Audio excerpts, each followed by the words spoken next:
Jumlah penyalahguna dan penagih dadah di negara kita kini mencecah ratusan ribu dan semakin meningkat dengan adanya golongan belia yang menyumbang kepada peratusan ini. Dadah memberikan impak yang cukup negatif terhadap kesihatan dan boleh menyebabkan kematian dan merosakkan masa depan seseorang. Bukan itu saja, ia juga memberikan impak kepada masyarakat sekeliling kerana aspek keselamatan. Bayangkan jika salah seorang daripada ahli keluarga anda terjebak dengan najis dadah. Pastinya anda tidak ingin melihat mereka sebegitu rupa dan inginkan mereka untuk kembali ke pangkal jalan. Oleh itu, telah pun diadakan salah satu pendekatan yang lebih bersifat berkemanusiaan untuk memastikan bahawa mereka boleh meneruskan kehidupan mereka. Di episod kali ini, saya membawa anda ke Pusat Pemulihan Narkotik Jelebu Negeri Sembilan untuk mendalami kes penyalahgunaan dadah. Mari ikuti kupasan saya, Kekal Alert.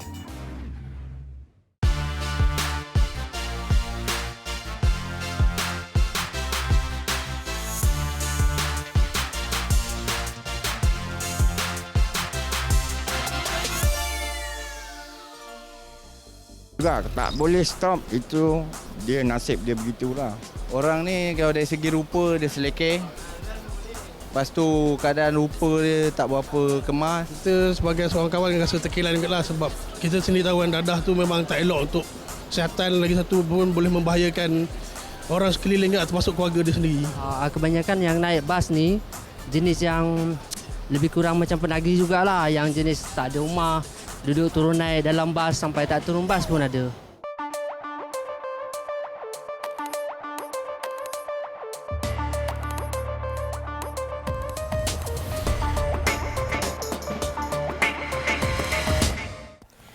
Selamat pagi Tuan Nazir. Okay. Apa khabar? Baik, Alhamdulillah.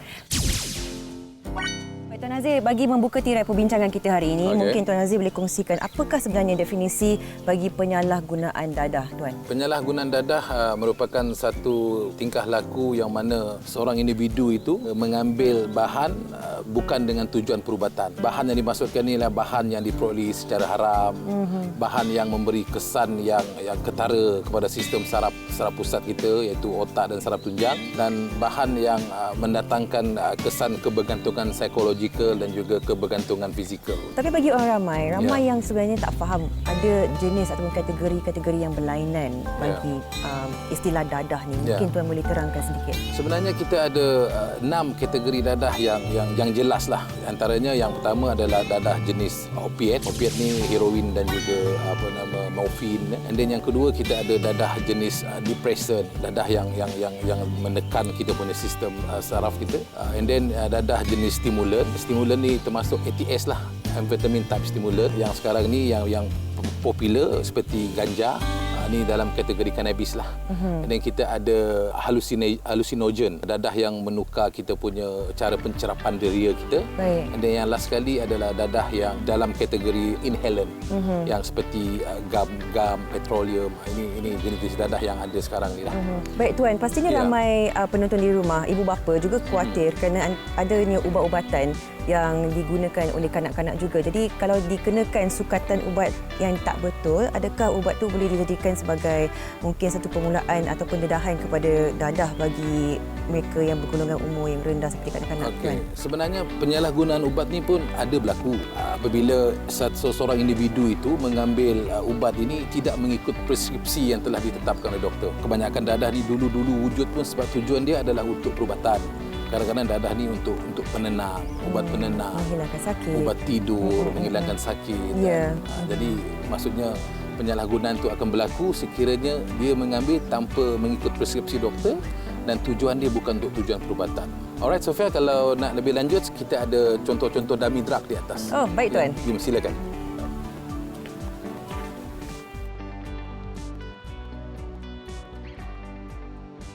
Sofia, sekarang ni kita ada dummy drug lah, contoh-contoh dadah yang sering disalahguna di dalam negara kita. Antara yang paling popular, of course lah, kita ada heroin.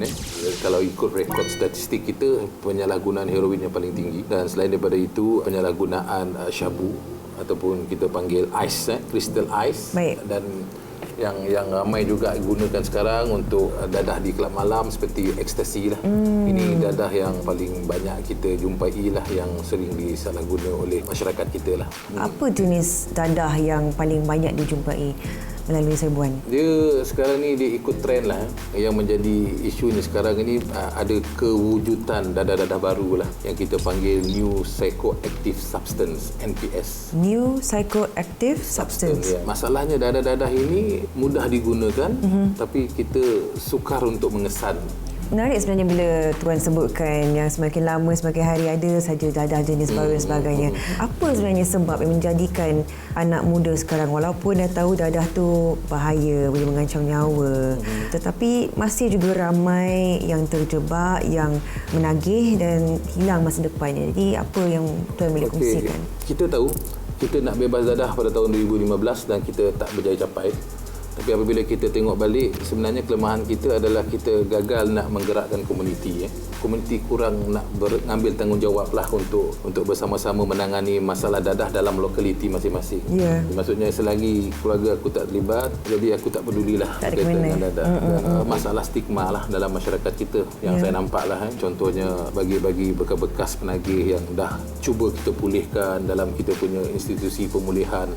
Bebas saja dia akan kembali kepada masyarakat. Apabila dia kembali kepada masyarakat, masyarakat tolak dia, masyarakat tak terima dia. Jadi mana dia nak pergi? Jadi inilah menyebabkan mereka menjadi penagih semula. Mereka mencari kawan-kawan lama yang bawa bersama mereka untuk terjebak. Untuk terjebak semula. Jadi ini antara punca dia lah. Maksudnya komuniti masih belum bangkit bersama dengan kita untuk memerangi dadah. Yang kedua, isu ni juga kita boleh kaitkan dengan peranan ibu bapa lah. Kalau kita tengok ibu bapa zaman kini sibuk bekerja, kadang-kadang anak-anak pandai-pandai sendiri lah. Itu masalah jugalah. Jadi ini yang menyebabkan pengabaian anak-anak lah. Maksudnya family pun tidak memikirkan tentang nilai anak, value dalam keluarga. Ini penting sebab kalau kita tengok anak-anak yang agresif, yang punya tahap nilai yang rendah, mereka ni cenderung untuk terlibat dengan gejala-gejala sosial lah. Maksudnya bukannya you just mention dekat anak jangan isap dadah ni tak elok, bukan. Dia kena bermula daripada awal lagi. Maksudnya kena developkan value keluarga yang baik.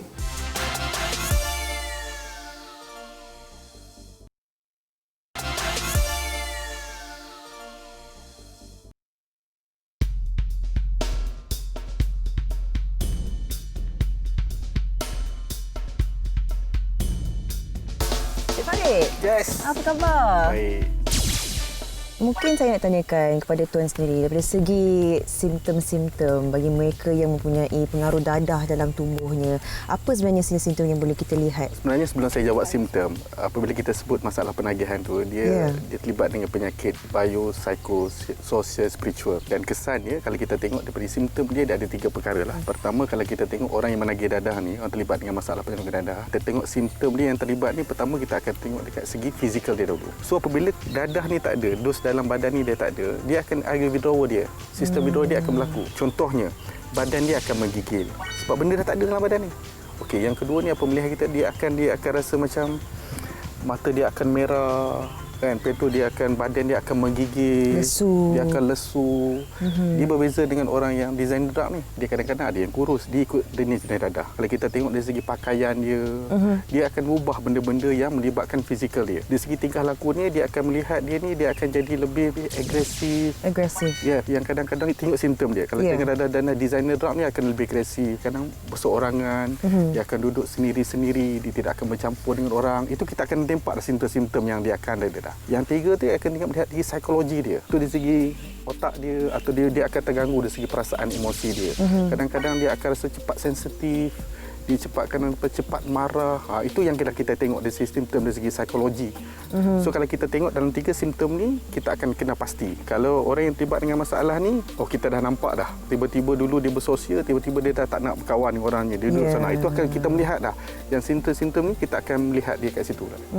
Bila Tuan sebutkan sinis-sinis begini, terutama sekali bagi perubahan kelakuannya, dia sedikit sebanyak seperti mereka yang mempunyai gangguan emosi ataupun gangguan mental. Jadi ada pencanggahan di situ juga ya. Pertama saya akan sebut dari segi biologi dia. Biologi ni selalunya apabila dia terlibat dengan dadah, dia akan terlibat dengan fizikal dia. Maksudnya tubuh badan dia akan impact kepada dia. Tapi apabila kita sebut masalah dadah, impact pertama dia akan pergi kepada saraf pusat. Maksudnya otak dengan saraf tunjang kita. Itu kalau kita tengok kadar dalam kajian yang pernah dibuat, lebih 50% orang yang terlibat dengan masalah ni dia ada gangguan mental sedikit. Tu kita kena faham dekat situ. Baik. Sebab efek dia tu dia pergi kepada otak tu sendiri. Baik Tuan, dari segi mungkin ada mereka yang memikirkan atau merasakan bila mereka yang mengambil dadah ni, kalau dia dah berhenti ambil dadah, dia akan sihat semula. Adakah pernyataan ini betul? Dan mungkin kalau tidak, apa sebenarnya kesan jangka masa panjang bagi fizikal seseorang individu tu, Tuan? Dia sebenarnya penyakit penagihan ni, dia panggil addiction ni, dia penyakit dadah yang berulang, dipanggil relapsing. Dia berulang. Penyakit ni boleh diubati, kan? Sebabnya kalau dalam agama disebut pun tidak ada ubat kecuali mati. Maksudnya setiap penyakit yang Allah bagi ni kita ada ubat dia sendiri. Tetapi penyakit dadah ni dia panggil kronik sikit. Dia ketika dia kronik. Apabila disebut kronik tu, di segi pemulihan rawatan yang kita kena buat tu, dia ni kita kena intensif sikit buat yang program. Sebab dia punya tu dia bukan ganggu dari segi biologi saja. Dia akan lonjak dari segi apabila kita tengok kesan, dia akan ganggu dari segi psikologi dia. So dia akan ganggu dari segi masalah sosial dia. So yang paling kita bimbang dengan masalah dadah ni pertama dari segi mental lah, kalau dari segi sebut fizikal. Apabila saya sebut dari segi biologi tadi, apabila gangguan mental tadi, kan kita takut penyakit disebut brain disease, penyakit otak ni. Yang kedua, apabila masalah penggunaan tu, kalau di Malaysia ni heroin ni masih top nombor 1 lagi. Baik. So cara penggunaan orang ambil heroin ni selalunya melalui suntikan. Dia suntikan ni yang kita bahayanya, kita bimbang dia akan bawa penyakit yang lain. Contoh yang paling kita bimbang penyakit adalah tentang HIV. Yang ketiga, saya nampak dari segi fizikal yang banyak impact kepada kesan masalah ni, dia lebih kepada nanti takut Hep C. Hepatitis C. Itu yang kita bimbang dari segi penyakit. Dan lain-lain lagi banyak lagi puan. Kenapa kita sebut banyak penyakit-penyakit lain yang akan dapat dari segi fizikal kalau kita tak bantu mereka ni untuk dari segi kepulihan dan sebagainya. Kita fahamkan antara pusat pemulihan narkotik ni ada banyak jenis di lokasi-lokasi yang berbeza untuk golongan yang berbeza, ya Tuan Farid. Kita supaya untuk memudahkan dari segi pemulihan sebenarnya puan ni. Contohnya kalau kami di ADK ni kita ada satu pusat wanita. Maksudnya kita tak campur pada lelaki. Macam saya sebut tadi, kita lebih kepada contohnya di Tampu itu lebih pusat pemulihan yang melibatkan PSY, melibatkan psikiatrik. Sebab kita ada kerjasama dengan Hospital Tampui. So mudah dari segi kita dapatkan rawatan secara medikal kepada klien-klien kita ni. Yang ketiga juga kita ada yang core punya ni, yang agak lama menagih ni. Kan yang mungkin ada jenayah ataupun penglibatan dia punya penagihan lebih 20 tahun something like that. So yang berat-berat ni kita letakkan satu. Supaya kita lebih fokus untuk bantu mereka ni orang yang terlibat. Yang baru ni kita panggil motivasi tinggi. Motivasi tinggi ni mungkin dia baru-baru lagi. Mungkin dia berjinak dalam setahun dua. Kan lebih kita nak tackle segi kumpulan-kumpulan ini untuk memudahkan segi treatment yang kita jalankan. Jadi pendekatan setiap institusi ni adalah sangat berbeza lah. Termasuk juga kita ada remaja, iaitu kita tempatkan kita punya klien ataupun remaja-remaja kita yang terlibat dengan masalah dadah. Itu kita tempatkan satu tempat. Sebab pada kita penkategorian ni, penempatan ni perlu dia berasingan untuk mudahkan kita punya segi program rawatan pemulihan dadah lah. So maksudnya kes-kes remaja ni kita tempat di Pusat Serenti ataupun di Puspen Karangan itu sendiri. Baik.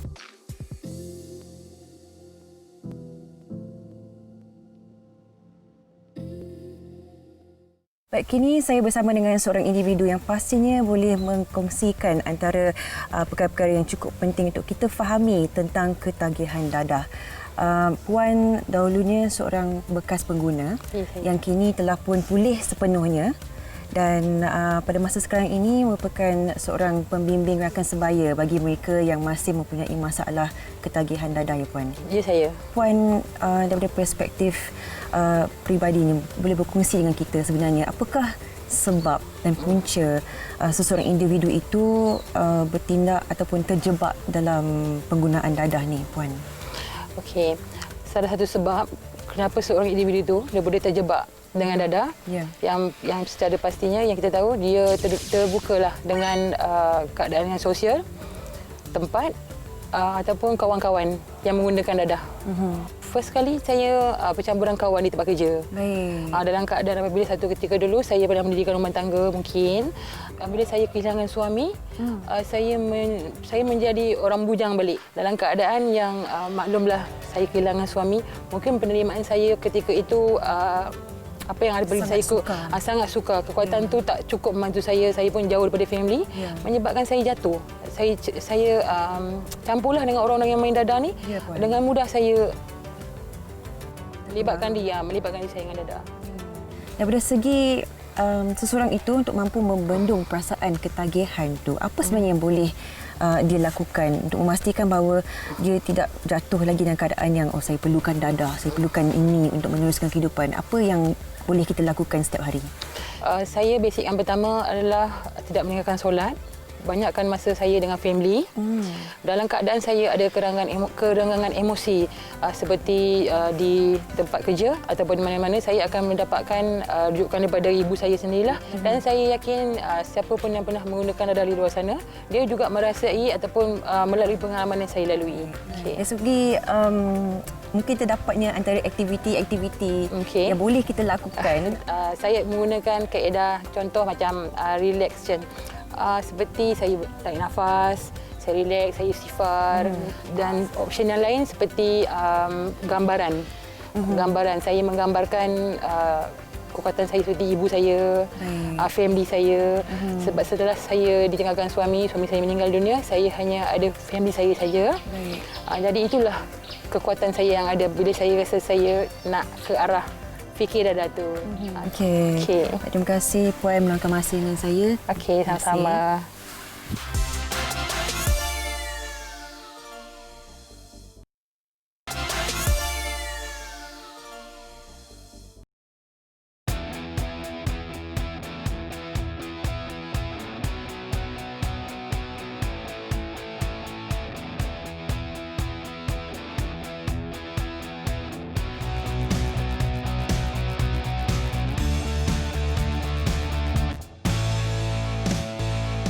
Pagi ini saya bersama dengan Tuan Suhaimi untuk mengenali apakah antara kemudahan-kemudahan yang berada di Puspen ini yang boleh membantu mereka yang mempunyai masalah ketagihan dadah. Mungkin Tuan boleh berkongsi dengan kita? Alhamdulillah baik. Ini setiap penahanan ADK yang ADK buat bukan tujuan untuk menghukum. Sebenarnya semua klien-klien yang kita yang masuk di sini adalah tujuan untuk kita membantu dia untuk proses rawatan dan pemulihan. Kita difahamkan juga dalam proses pemulihan ni, di sini diadakan antara beberapa pecahan yang sangat penting. Di antaranya yang menarik perhatian saya adalah cara untuk mengelakkan keadaan relapse. Mungkin Tuan boleh kongsikan apa sebenarnya yang dilakukan untuk mengelakkan relapse ni, Tuan? Sebenarnya untuk rawatan di sini mempunyai modul tersendiri yang komprehensif lah. Dia ada beberapa komponen yang ada dalam modul tersebut. Menu-menu yang terkandung dalam modul tersebut di antaranya adalah seperti early recovery. Early recovery. Early recovery ini bermaksud kemahiran kepulihan awal kepada klien-klien kita. Maksud kita di sini mempunyai pegawai-pegawai pemulihan di sini bagi kemahiran bagaimana untuk mereka menangani masalah seperti trigger luaran, masalah trigger, dan kita akan bagi kemahiran macam mana untuk menangani masalah tersebut. Mengapa Tuan merasakan bahawa kemahiran sebegini boleh membantu mereka untuk memulihkan diri, Tuan? Kita juga di bawah modul tersebut kita mempunyai di bawah menu latihan kemahiran dan vocational. Di situ tersebut kita lebih pada terapi kerja untuk klien-klien kita lah. Di situ kita bagi latihan dan kemahiran, dan kita bekerjasama juga dengan strategik lain seperti college community dan sebagainya lah, untuk bagi sekurang-kurang kita membagi latihan yang bersijil kepada klien-klien kita. Dan kita juga mempunyai bengkel untuk membuat nanas seperti yang kita lihat pagi tadi. Dan kita juga mengusahakan ladang nanas di belakang itu di bawah latihan kemahiran dan vocational. Saya nak tanyakan sikit dari pantauan Tuan sendiri, melihat begitu ramai mereka yang masuk dan keluar daripada pusat pemulihan ni, apa yang Tuan boleh lihat dari segi mungkin proses pemulihan mereka? Adakah mereka sebenarnya mempunyai kecenderungan yang tinggi untuk kembali dengan najis dadah, ataupun kebanyakan mereka mempunyai kebarangkalian juga untuk meneruskan kehidupan dengan sebaiknya secara bersih, Tuan? Sebenarnya kalau kita sebut pasal penagihan adalah satu penyakit yang kronik dan boleh terlibat kembali sekiranya kita tidak menangani dengan cara yang betul. Di sini kita melihat apa yang kita bagi. Kalau kita tengok daripada awal kemasukan, bila kita lihat apabila kita menahan, kita tengok mereka begitu agak teruk. Bila masuk sini kita nampak proses kesihatan mereka bertambah baik. Apa yang perlu saya lihat dari aspek bila di luar sana mempunyai sokongan daripada ibu bapa, komuniti dan sebagainya. Dan apa yang paling penting juga klien-klien ini mestilah perlu disokong dengan pekerjaan lah bila di luar. Kerana pekerjaan itu amat penting. Sekiranya tak ada pekerjaan, mereka juga tak boleh nak survive, tak boleh nak hidup. Mungkin mereka akan kembali kepada gejala yang lama lah sebelum menagih semula. Baik Tuan, bagi mungkin para keluarga yang sedang menonton rancangan ini sekarang dan mereka mungkin khawatir ataupun ingin memberikan bantuan kepada ahli keluarga mereka yang mungkin terjebak dengan dadah, mungkin Tuan boleh kongsikan apakah langkah-langkah yang boleh mereka lakukan untuk memastikan bahawa mereka mendapat proses pemilihan di tempat yang sepatutnya seperti di sini, Tuan? Sebenarnya keluarga atau awam luar di sana mempunyai banyak akses untuk mereka mengadu perkara ini kepada kerajaan lah, terutamanya kepada polis sendiri pun boleh juga mereka mengadu berkaitan dengan penagihan atau pengedaran dan sebagainya. Tapi untuk bahagian pemulihan ni, untuk mendapatkan rawatan dan pemulihan di setiap daerah kita, setiap negeri kita punyai cawangan-cawangan kita di daerah, dan warga boleh pergi ke daerah dan boleh membuat aduan di sana, dan kita mempunyai pegawai-pegawai di sana akan ambil tindakan. Baik, dengan itu kami daripada tim produksi Alert ingin mengucapkan terima kasih kepada Tuan Suhaimi kerana sudi meluangkan masa bersama kita dan menunjukkan kita bagaimana bagusnya kawasan ini memberikan perkhidmatan yang diperlukan oleh masyarakat kita. Terima kasih sekali lagi Tuan Suhaimi. Terima kasih sama.